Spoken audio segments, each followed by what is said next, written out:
So yun po guys, and magandang araw po ulit sa lahat, especially po sa mga charity viewers po dyan ng PB Team at sa lahat po ng mga sobrang nagmamahal po kay Krishna at kay Sir Paul Pugong Biyahero. So another topic po yung pag-uusapan po natin.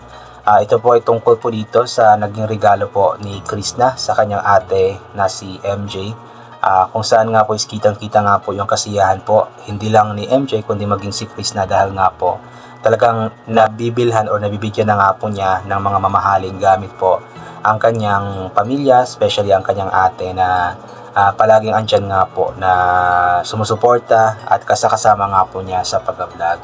So talagang masasabi po natin na mapagmahal po talaga itong si Krishna sa kanyang mga kapatid, sa kanyang pamilya, at isa ito sa proof po itong pagbili po niya ng cellphone sa kanyang ate na mahal po talaga niya itong ate po niya na ito. At ano po kasi, kumbaga kailangan din po kasi ito ni MJ. Talagang deserve din naman po niya ito kasi nga po 'di ba? Since umuwi nga po si Krishna sa kanila, si MJ na po yung kasama po niya sa pag-vlog. Nung mga times na sobrang down po si Krishna dahil nga po sa mga nangyari, especially maraming mga bashers. So si MJ po yung naging katuwang po niya. Si MJ po yung andyan po na laging kasama po niya, nagpapalakas ng loob po niya para lumaban po sa buhay. At yun, talagang sobrang deserve nga po ni MJ dahil nga po sa mga ginagawa po niya para kay Krishna. At kitang-kita nga po natin na masayang-masaya nga po itong si MJ dahil imagine guys, iPhone 12 Pro Max po yung binili ni Krishna para sa kanya. Ang plano sana nito dapat is manghihiram lamang daw po sana si MJ ng pera kay Krishna para pang down nga po ng iPhone 11. Tapos yun, nagbigay naman daw ng pera si Krishna para pang down. So pumunta po sila doon sa store para bumili po, mag-down nga po sana ng cellphone. However, hindi po in-expect ni MJ na instead na mag-down is bibilhin po ni Krishna mismo yung cellphone, fully paid po. iPhone 12 Pro Max po yung pinili po nila para medyo malapit po siya sa bagong version. And yun, sobrang saya nga po ni MJ kasi hindi po niya in-expect na magkakaroon po siya ng iPhone 12 Pro Max at fully paid pa po. Akala po niya is magbabayad siya monthly. Yun kasi yung naisip ni Krishna na mahirap din po kasi na mayroong monthly na babayaran si MJ, mahihirapan po siya. So instead na magbabayad siya ng monthly, so nag fully pay, kumbaga binayaran na lamang po ng buo ni Krishna yung cellphone. I believe yung presyo po nito ngayon, itong iPhone 12 Pro Max is mga nasa 20k to 26k po yata. And po ito yata second hand or refurbished po yata kasi wala na pong mga bagong gawa po na iPhone 12 po ngayon ang Apple dahil nga po may mga bagong version na po sila or mga bagong models na po sila. So yung mga old models po nila hindi na po nila ginagawa. Pero may mga available pa rin po sa iba't ibang mga stores like yung mga old stocks or mga second hand or mga refurbished po. At yun nga po yung nabili yata nila, yung second hand po. Which is maganda pa rin naman po ito since iPhone nga po ito. So maganda po ang quality ng video po nito. Kasi ang purpose naman po talaga nila kung bakit nga ba binili po nila ang cellphone po na ito. Kasi nga po kung napapansin po natin yung vlogs po ni MJ sa kanyang channel na Inday Ugdot is hindi po maganda yung quality ng video, magaslaw, blurred, di ba? Malabo. Or kumbaga naisip nila na mas okay kung magkaroon po siya ng iPhone para kahit papaano is magiging maganda po ang quality ng kanyang video, so hindi na po magrereklamo yung mga tao kasi nga po maganda na po yung quality ng video. Kaya yun, kitang-kita po sa mukha ni MJ yung sobrang kasiyahan nga po, hindi po siya makapaniwala dahil nga po dito sa ginawa ni Krishna sa kanya. At sa mukha rin po ni Krishna, kitang-kita po natin ang sobrang kasiyahan nga po ni Krishna dahil nga po talagang nabibilhan na po niya ng mga mamahaling gamit like iPhone ang kanyang mga kapatid. Si MJ lang po muna sa ngayon kasi mas kailangan na ito ni MJ daw kasi nga po nagka-vlog na po siya. Pero yung ibang kapatid po niya like si Sarah Jane ay sa ngayon is yung mga lumang cellphone na lamang po muna nila ang gagamitin since nag-aaral pa naman yung bata. At ang ang gamit lang naman ng cellphone is pang picture-picture, pang research, ganoon po. Unlike kay MJ na pang vlog po talaga. Kaya yun, nakakatuwa lamang po, di ba? Dahil nga po sa pag-vlog ni Krishna is talagang yung mga pangarap po niya para sa kanyang mga kapatid, sa kanyang pamilya is unti-unti na nga pong natutupad. Katulad na nga lang po nitong mabigyan po niya ng magandang cellphone po ang kanyang ate na talagang sobrang deserve din naman po ng kanyang ate ang cellphone po na ito. At malaki po yung pasasalamat ni Krishna po sa lahat po ng mga sumusuporta sa kanya, kasi nga po hindi naman po makakabili si Krista ng cellphone na ito kung hindi dahil sa suporta nga po nating lahat.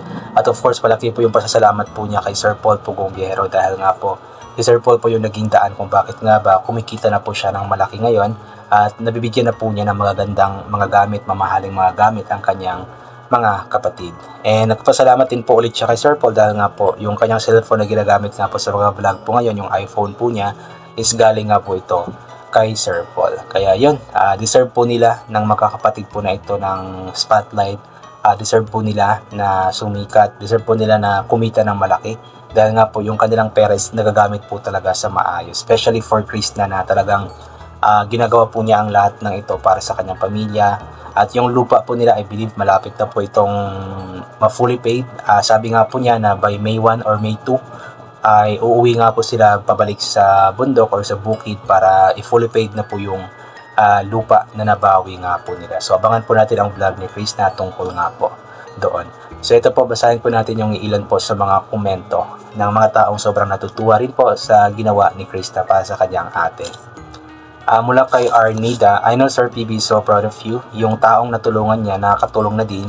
Pero noon pa naman naka-help ka na talaga sa pamilya mo, pero ngayon mas malaking tulong na kaya mong gawin. Oo nga po, dati pa naman is talagang nakakatulong na naman si Krista sa kanyang pamilya. Pero dahil nga po sa pag-vlog po niya is mas malaki nga po ang tulong na naibibigay po niya, like yung mga groceries, mga pagkain, yung pagbawi sa lupa, itong cellphone, ganito po. So malaki po yung naitutulong po ng pag-vlog po niya para sa kanyang pamilya. Christy M. Ang batang mabait at mapagbigay sa pamilya at mas lalo ka pang i-bless ni God ng napakaraming blessings. And thanks Sir Paul sa iyo mas unti-unti natupad ni Chris pangarap sa family niya. Opo, ulit naman po nagpapasalamat si Chris na kay Sir Paul. Lahat po ng mga vlogs po niya, especially about sa lupa, itong about sa cellphone, is talaga nagpapasalamat po si Chris na. Kasi nga po, hindi siya makilala sa social media kung hindi dahil kay Sir Paul. Kaya lagi po niyang binabanggit si Sir Paul. Lagi po niyang pinapasalamatan si Sir Paul. And higit sa lahat, lagi po niyang pinapasalamatan ang Panginoon.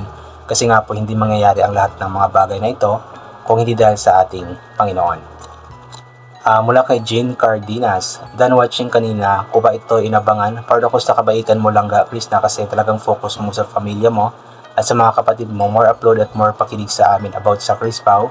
Kahit di ka pa nakakapunta ng PB House, pero ramdam pa rin namin ang presyon nyo ni Sir Paul at sa mga PB team. Happy kami lahat mga supporters nyo na naging gamot namin sa aming mga stress at anxiety. O di ba? Yung yung vlogs po na ginagawa ng PB team ni Chris na especially po ng Chris Pao is talagang dun po yung nagiging stress reliever po ng ating mga kababayan po na na malulungkot po, maraming mga problema sa buhay. So ang Chris Pao po yung naging stress reliever po nila. Ana Marito Reble, ang bait mo dahil Chris na padayon sa imong pangandoy para sa pamilya, makaahon ka din, huwag kang sumuko sa buhay.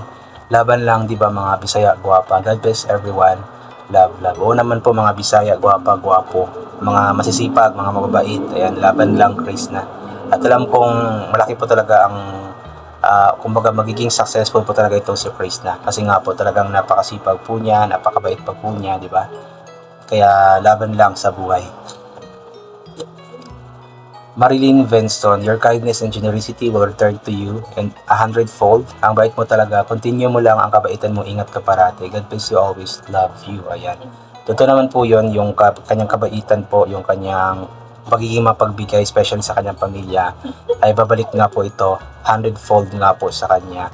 Melba Sino, ang saya niyong panoorin mga kapatid. Happy lang. Sige, go lang mong duwa sa pag-vlog. Dahil Okloy, ang Enogdot. Support lang kami sa inyo. Goods yun, mag-vlog kayo sa bukid dahil maganda tingnan sa mata ang mga talim nyo doon. Oo naman po, maganda po tingnan, especially yung mga yung mga green plants po na bina-vlog po nila pa. Maganda pong tingnan. So maingay na po guys, may mga nagtatrabaho na ulit. So hanggang dito na lamang po muna ito. God bless po and bye for now po.